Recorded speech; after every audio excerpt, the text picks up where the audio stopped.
Lately ni, kalau korang drive KL, korang mesti perasan yang jalan dekat KL ni makin lama makin jam. Highway dah banyak, highway semua dah canggih-canggih dah. Highway Sukeh lah, highway NKVE lah, highway SKVE lah. Tapi itulah, still jam lagi.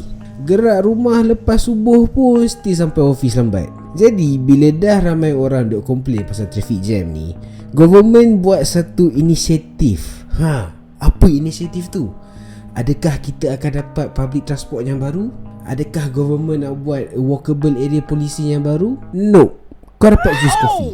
Yes, Zeus Coffee. And aku kena bayar RM5 untuk aku dapatkan Zeus Coffee tu. Kau nak mocha? Tak boleh. Kau boleh beli dua ni je. Kau tak boleh minum caffeine. Try next time buddy. 9 April baru-baru ni, kerajaan buat inisiatif yang baru untuk menggalakkan kita semua pergi ke KL lebih awal. Hence the name of Bangun KL. Nama panjang dia aku lupa. Bangun KL tu KL Sejahtera, something like that lah. Salah satu private sector yang terlibat dalam program inisiatif yang government buat ni adalah Zeus Coffee, di mana Zeus Coffee menawarkan satu cawan ais americano dengan berharga RM5, ataupun kau boleh beli satu lagi cawan CEO latte yang berharga RM7. Yang setiap harga ni akan ada like something code yang kau kena apply dekat app dia, shit like that. Harga yang aku sebut ni hanya boleh dibeli pada waktu yang tertentu sahaja. Kalau kau tanya aku, Rulo, apa yang waktu tertentu tu? Adakah pukul 8 sampai 5 petang? No, waktu dia sejam je, 7 pagi sampai 8 pagi. Jujur aku cakap, this whole campaign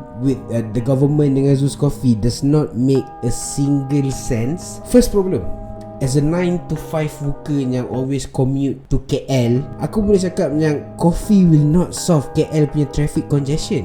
If we have a problem dengan masalah Malaysia workers always tertidur time bekerja ke, then it's fine, sebab your problem ada kaitan dengan the solution. But the thing is, kita ada masalah traffic jam. Kereta, lori, motor, kereta, bas sekolah. Caffeine has never been the issue. The issue is the public transport, and there's too many goddamn public transport sampai sekarang. Duk ada hal lagi isu LRT Kelana Jaya tu. Tak habis-habis, delay lah, cancel lah.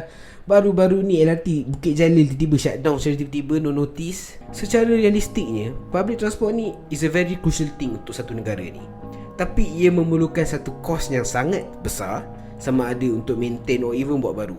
That is like the fact yang kita tak boleh pandang secara remeh-temeh. Lagi-lagi bila bandar dekat Klang Valley ni, which more focus on penggunaan kereta, and that is the reason why kita ada banyak highway dekat Klang Valley. Dekat Klang Valley ni saja kita ada 30 highway. So bila orang cakap buatlah public transport baru bagai, it's a hard shit to do, let's be honest. Walaupun benda payah, at least maintenance tu kena tip-top lah. Escalator dekat stesen MRT, LRT pun tak habis out of service. Lama no dia save the earth je. Orang cakap apa, biarlah public transport ni tak banyak, tapi maintenance ni terjaga lah. Tapi itulah, instead of giving 100% focus on public transport, the government decide untuk bagi discount. Yay.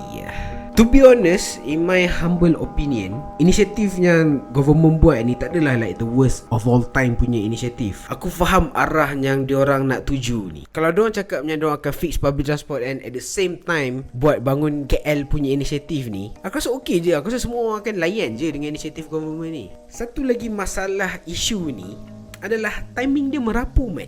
Apa timing 7 pagi sampai 8 pagi je tu? Tak semua orang boleh masuk sampai KL pukul 7 pagi 8 pagi, man. Ada orang pukul 7.30 pagi baru nak hantar anak pergi sekolah. Ada yang pukul 7 pagi tu baru nak hantar bayi pergi pengasuh. Lepas hantar bayi kat pengasuh baru nak gerak KL. Hadap jam bagai, lepas tu terlepas over Zeus. Kalau yang jauh pula, by pukul 6 pagi diorang dah gerak dah, mat, dari rumah. Orang yang duduk dekat Seremban, kat Rawang, kat Puncak Alam, apa kau ingat masuk office pukul 9, 8 pagi baru nak gerak dari rumah? Ada certain tu sebelum subuh dah gerak dah daripada rumah. Time-time macam tu lah aku rasa like peluang keemasan Zeus Coffee nak buat promotion tau. Make it like 5am to 10am ke. Dia rasa macam yang, adakah government pandang isu kesesakan lalu lintas dekat ibu kota kita ni secara remeh-temeh? I don't know. Kalau kau cakap yang offer ni starts from like aku cakap macam tadi, like 5am to 10am ke, then it's fine. It is still not the best solution, but it will be much more sense daripada timing 7 pagi sampai 8 pagi je. Pukul 7 pagi 8 pagi ni orang yang commute dari jauh semua dah masuk office dah tu. Yep, at the end of the day, all we ask is a better transportation and a better work from home punya plan. You know, work from home is like one of the good initiative yang government boleh buat. Lately ni isu work from home ditimbulkan balik, which the government said that 15 April majority of GLC company boleh buat work from home. And I do think that is like one of the good initiative yang government buat. Tapi itulah, at the end of the day, kita just minta a better public transportation, a better work from home punya flexibility. We don't need discounted caffeine, we do not need any discounted roti canai, we do not need any discounted nasi lemak. That's all for me, thank you. Macam public speaking, sial.